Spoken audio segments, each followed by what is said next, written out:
Hi guys, I'm Adam Wilborn from WhatCulture. And I'm Andy Murray, aka the Caucasian Ricochet. And coming up, home on the range, I'm going to tell you about more than one Extreme Rules title change. I am really tired, but I've got some news about WWE legends to get you wired. Oh, don't drink too many beers, you'll get drunk. And I got some news for you about CM Punk. This is the news. Let's kick into gear with some Extreme Rules. Let's talk about the biggest talking points coming out of the whole goddamn show. I am, of course, talking about the most divisive wrestler in WWE, making the most divisive booking move that WWE could have possibly made at the end of the show. Brock Lesnar coming out after Seth Rollins had pinned Baron Corbin to retain his Universal title and Becky Lynch's Raw Women's title. Out comes the Beast, music hits, beats Seth up, cashes in, 1F5, 1, 2, 3, new Universal Champion. After earlier in the evening, Paul Heyman had promised the Beast would cash in on either Rollins or Kofi Kingston. Already, social media is an absolute bonfire about this. And it's kind of funny. Yeah, I don't see what the big issue here is. Like, we've got less than a month to go until SummerSlam, which in theory you could quite easily see Seth Rollins winning back the Universal Championship.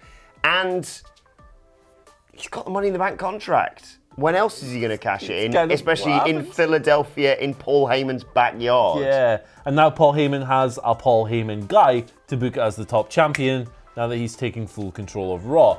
Yeah, it makes sense to me. Like, I get the fatigue towards Lesnar. The title's not on TV as often and all this stuff. But to me, the special thing about Lesnar is that because he's not always there, the belt and his appearances feel like more of an occasion, more of an appointment, more of a big deal. So I'm okay with him not being around a lot as champion and him operating on this part-time schedule. And I popped, I'm not going to lie, Lesnar, if you watched the live stream, you'd have seen it. We popped our little titties off. Let's be honest. What would have been a better ending to that pay-per-view? I know people aren't hot on Brock Lesnar, but Seth Rollins hitting 3 stomps on Baron Corbin and pinning him in, let's be honest, what was quite a lackluster main event until the final few minutes. Yeah, it was all right. Or everyone going, oh my God, I have to watch Monday Night Raw this week. Yeah, because something happened. It's worth noting as well that Baron Corbin hit a deep, an end of days on Becky Lynch, which was mental. I enjoyed that. Like, I'm not advocating violence against women in any way, shape or form, but I can't wait to see what she does to him on Raw. Yeah, she's going to batter the piss out of him, isn't she?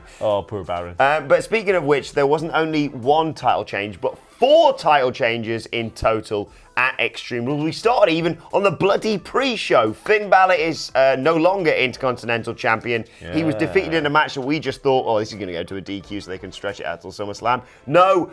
Shinsuke Nakamura hit him with 2 Kinshasas, including one to the back of the head that looked like it bloody hurt, to pin him and become your new Intercontinental Champion. Here's hope this leads to either a double turn perhaps between the two of them at SummerSlam, or at the very least, the Demon making an appearance.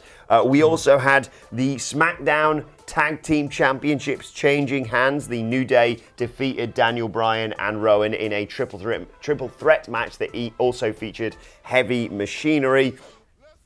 And alongside that Universal Championship match we saw between Brock Lesnar and Seth Rollins, there was also a thrilling United States Championship match between AJ Styles and the, now former champion, Ricochet. As you would expect, the club ran interference during this match, including towards the end, where Carl Anderson got kicked into the ring by Ricochet. That distracted the referee, allowing Luke Gallows to knock Ricochet, not off the top rope, but to sort of crotch him on the top rope. AJ Styles climbed up, hit him with a Stars Clash from the second rope or top rope or whatever it was. Bloody painful. And pin him.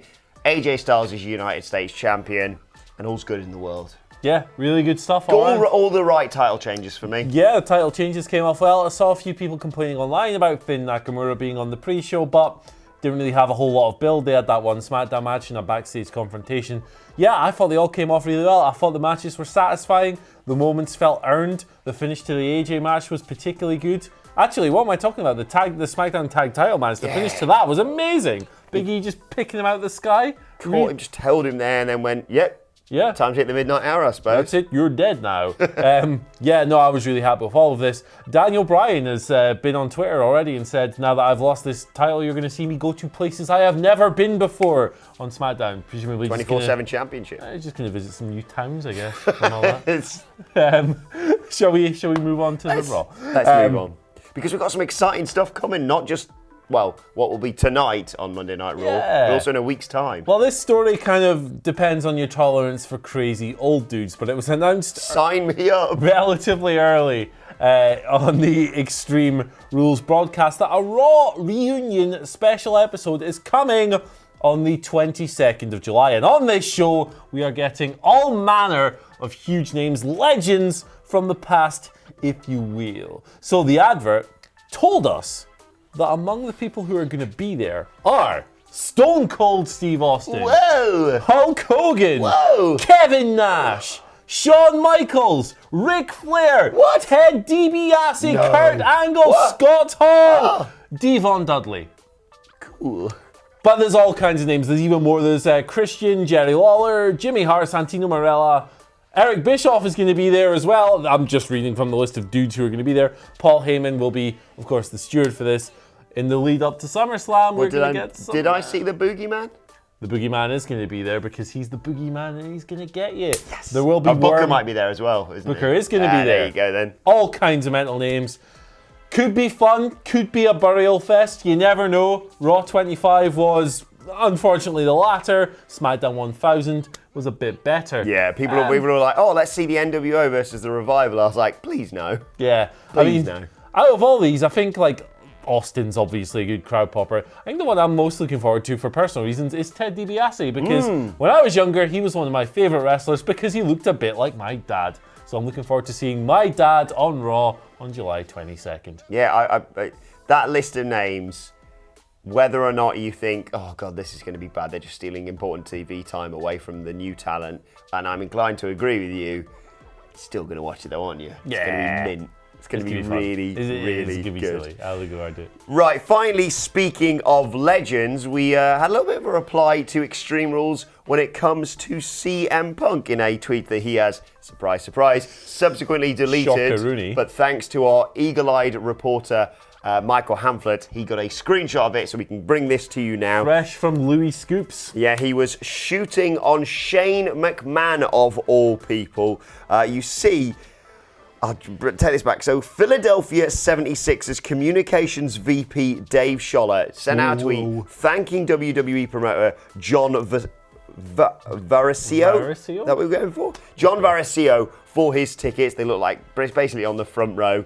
And he showed a shot of the opening match, which of course featured The Undertaker, Roman Reigns, Shane McMahon, and Drew McIntyre. And the shot featured a laid out Shane McMahon with I think The Undertaker possibly standing over him in the ring. But he tweeted that out saying, thank you for my great seats. And CM Punk jokingly replied, of course, after Shane McMahon has been going around calling himself the best in the world.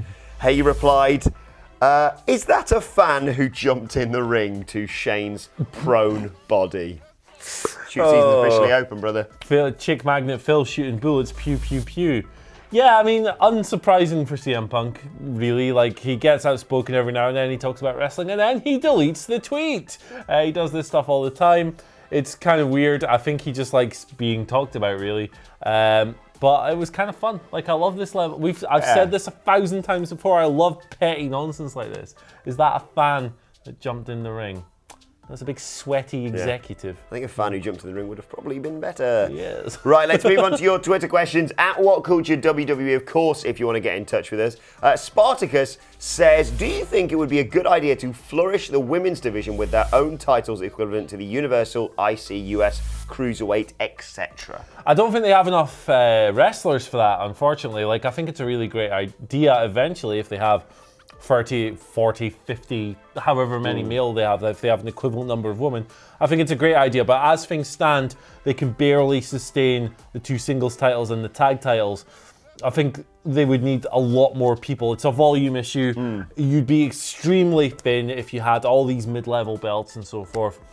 Yeah, like maybe in the future, maybe when the roster grows and it's full of talented performers. I like the idea of a mid-card title as a sort of stepping stone, as the IC title used to be, of course, towards the higher up belts. But like I say, I think you'd need a good 10, 20 more people on the roster before you can do that. Lucifer Morningstar gives us our second question today, saying Stone Cold Kevin Owens versus Shane O'Mac. Who is waiting for the No Chance in Hell theme song to make a return? Oh my goodness. And he's included a gif of him headbutting Vince McMahon. I think he means, do you think Vince is going to be making an appearance anytime soon? Sorry, I'm very tired, man. I've been up for like 4 days. It's too much bloody wrestling this weekend. I can totally see it. The Vince McMahon headbutt gif is entirely appropriate. Yeah, I think that could happen, although they're doing this weird kind of pseudo almost shoot storyline where Kevin Owens is like, Shane McMahon sucks, he's taking up too much airtime. So it'd be a bit weird for Vince to come down and go, well, pal, you know what? You're right. Yeah. Like, I'd like to see it because I just like seeing Vince on TV, but I don't know, man. Not too sure. I think Kevin and Vince work really well in a promo situation as well together. So hopefully, but yeah, it would muddy the waters a little bit. Final question today comes from Ori Wayne, who sort of echoes the sentiments we mentioned at the top of this, saying, "Great, Lesnar champion again. Such a good show. Then WWE give us that ending. When's Triple H taking over?" What do you think about reactions like that? I mean, it's totally fine. Like, if you're fed up of Lesnar and the way he's booked and presented and only showing up like once a month or once every couple of months on some occasions, totally fine. Yeah, I get it, 100%. I am on the opposite side. I like Lesnar. I think I went through this at the top of the show. I like that his appearances are few and far between. I like that they still feel special. When he's motivated, he can still have an absolute banger match, as we saw versus Finn Balor and Daniel Bryan last year. When he's not motivated, he can stink up the joint like nobody else's business versus Braun Strowman. I'm fine with it, and Triple H is taking over whenever Vince steps away, which never happening. The reason why I asked that is because,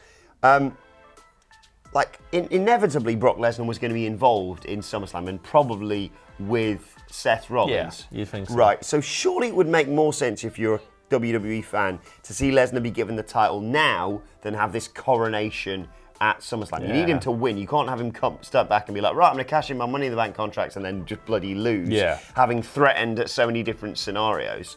Surely it's better that he cashes in now and maybe drops the title to Seth at SummerSlam and goes away again for a few months, let's say, until the sort of Rumble time. I don't understand, who else would Seth have faced at SummerSlam? Exactly. There's no one there. Kofi could face Bryan again, he could face Joe, he could face a whole spectrum of other people. Orton could face a whole spectrum of other people on SmackDown. I just think Raw, you'd be a bit like, I know there's some phenomenal talent on Raw, but to suddenly build them in 4 weeks? Yeah. To be facing Seth wouldn't make sense. Whereas if you go, right, okay, now Seth has got to either earn himself a rematch or he's just going to be building towards a rematch with Brock Lesnar, where the only way he beat him last time was with a low blow to start things off. So yeah, exactly. I'm excited. I think it's the right course of action. Right, let's move on to today's and finally, and a massive shout out to Sean Ross Sapp of Fightful.com, who's provided us with this. He was not watching our live stream, selfish. We had some very interesting little chats on there. He instead was watching WWE's Watch Along live stream and reporting the fact that Dana Brooke, this is our today's and finally, just said on the WWE Extreme Rules Watch Along that she wants WWE to bring back Emma so that they can challenge the Iconics. I'm here for that. Yeah. Good idea. I really like the Emma Dana Brooke alliance. It was good stuff. I really like it as well. I think that'd be a fantastic little feud. My slight concern is the fact that the Kabuki Warriors will have probably taken the tag team titles off the Iconics by the time that Emma comes back. Can we, as a supplementary and finally, can we give a little shout out to Roman Reigns, to Renee Young during the Shane McMahon match, audibly shouting on commentary, Shane's effed, yeah. I don't know if she was replying to you commenting on his entire career or just that match, but it seemed. To be fair, as soon as the bell rings, that guy's sweating out of his ass. Very appropriate, yeah. And his face. Unless his ass is his face. It might be. You think his ass is his face? Let us know your thoughts in the comment section below. Don't forget to like, share, and subscribe. You can send us Twitter questions at WhatCulture WWE. Actually, there you can follow both of us. You can follow him at. You can follow me at Andy H. Murray. The H stands for hentai, which tonight I learned has something to do with a waifu and an octopus shagging a pillow. Pokemon.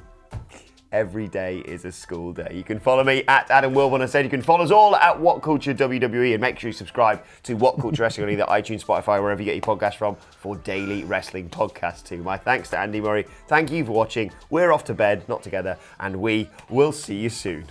Dragon Balls.